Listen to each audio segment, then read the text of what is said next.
The Department of Defense is in the process of renaming military bases across the country, with Fort Bragg being renamed today, June 2nd, to Fort Liberty.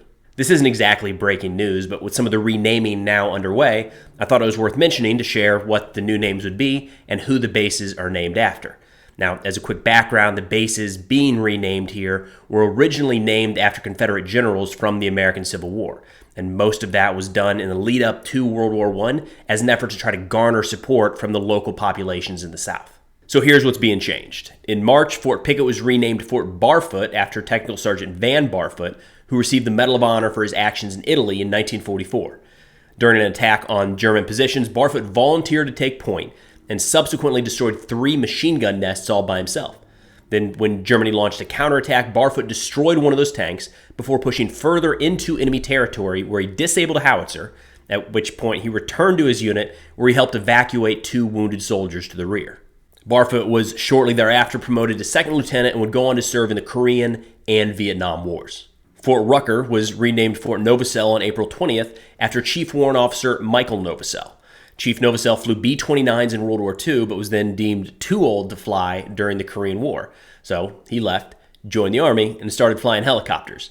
He completed 2 tours in Vietnam where he flew 2,534 missions, extracting 5,589 wounded personnel, including his own son. And to top it off, he was awarded the Medal of Honor for conducting 15 extractions to a hot LZ to evacuate a group of South Vietnamese soldiers. Seems like a good choice to name a base after.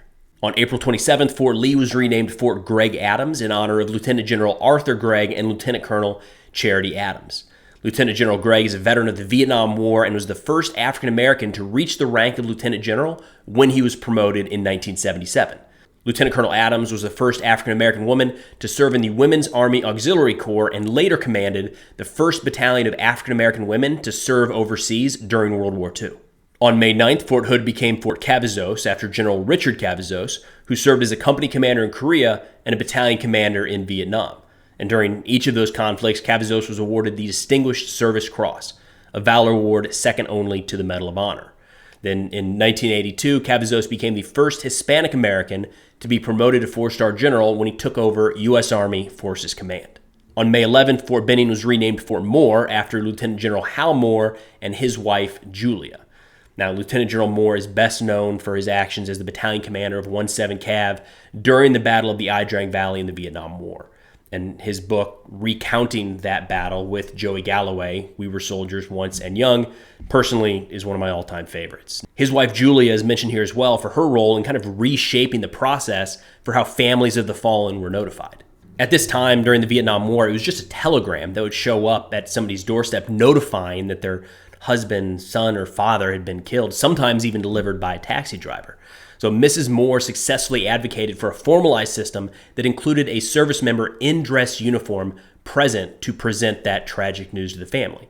And the system that we have today is largely built upon the work that she started. Now back to Fort Bragg, which again, as of today, is Fort Liberty. That's not named after an individual, but a value, and it's the only name change to go that route. Fort Gordon doesn't have a date yet, but is set to become Fort Eisenhower, named after General Dwight D. Eisenhower.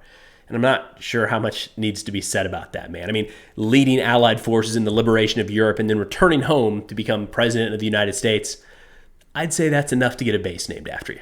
Fort A.P. Hill will become Fort Walker, named after Dr. Mary Edwards Walker, who during the Civil War became the first female surgeon in the U.S. Army and the only female recipient of the Medal of Honor.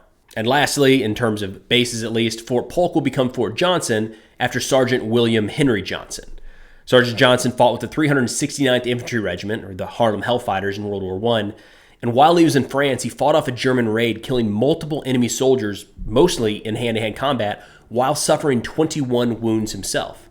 Now, for that action, he received a French award, but nothing from the United States. Then eventually, long after Johnson's early death in 1929, President Clinton awarded him posthumously the Purple Heart, which it's kind of crazy. He didn't even get that at the time, right? Finally, in 2015, Sergeant Johnson was awarded the Medal of Honor with the Command Sergeant Major of the New York National Guard accepting on his behalf. During the presentation, President Obama stated, quote, "The least we can do is say, we know who you are, we know what you did, we are forever grateful," Now, also in this process, though not getting nearly as much attention, is that streets on military installations named after Confederate leaders will also be renamed, as will a few U.S. Navy ships. The USS Chancellorsville, which was named after a Confederate victory, will be renamed after Robert Smalls. During the Civil War, Smalls worked on a Confederate warship, and on May 13, 1862, on a night when the crew's families were permitted to visit on the ship, Smalls commandeered the ship in Charleston Harbor and sailed straight through to the Union blockade, where he handed over the warship, having brought the crew and their families to freedom.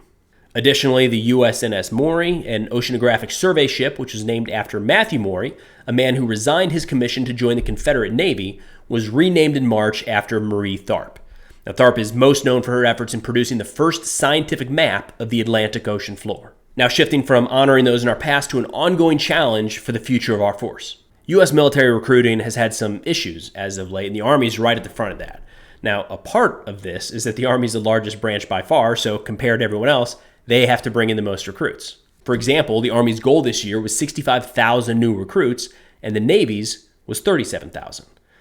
Generally speaking, the branches are all pulling from the same general demographic. I mean, there's only so many people in the right age bracket that meet all the medical and additional requirements. Anyways, it looks like the Army might be on track to once again miss their recruiting goal, but it's not clear by how much. According to a recent article on military.com, the service has declined for weeks to provide any sort of current recruitment data. Now, the Secretary of the Army, in a recent briefing to the Senate, said, quote, "The Chief and I set a very ambitious goal of 65,000 recruits this year. We're not going to make that goal. We're doing everything we can to get it as close as possible," end quote. Then, when pressed for additional specifics, an Army spokesperson said, quote, "We've seen an increase across the force in each quarter, and we expect to finish the third quarter strong and continue this momentum as we move into the fourth quarter," end quote. I mean, that's dodging the question, right? The article calls out a few issues that at the very least are contributing factors to this drop in recruitment. For one, there's a low unemployment rate, and civilian employers are continuing to offer more competitive wages. Now, personally, I think that's an area where the Army's been slow to react. We're not competitive at the entry level when it comes to salary. That has to change. They also mentioned that most in Gen Z think the Army is exclusively combat arms, kicking in doors and facing off with the enemy at close range, when that's just one fraction of an overall massive force. But to be fair, we probably did that to ourselves. For a while now, there's been a lot of focus on the elite aspect in the Army, like Rangers and Special Forces. And they're awesome. They are elite, which means they also make up just a tiny, tiny percentage of the overall force. We need to highlight more jobs in logistics, sustainment, and support, the ones that make up the bulk of the Army. As an added benefit, those are the jobs that have skill sets that'll translate directly into the civilian sector. And when it comes to combat arms, armor, infantry, artillery, it's not exactly the case. On top of all of that, the military is pulling from a smaller and smaller pool of qualified candidates. The article points out that only 24% of 17 to 24-year-olds are medically fit, and that the pass rate for the ASVAB has decreased by 1/3 over recent years. I know this topic has become somewhat political in recent years, and as a part of that, at times, folks will grab one statistic or one event to think that, that's the thing. That's the reason that recruitment is down. I just bring up all these other factors because it's a complex topic where one change really isn't likely to drastically alter the overall numbers. And this Army, this military, belongs to all of us here in the United States. So recruiting challenges, something that threatens its long-term effectiveness, it's an important issue to discuss. But that's all I got for now. Thanks for watching. I'll see you all next time.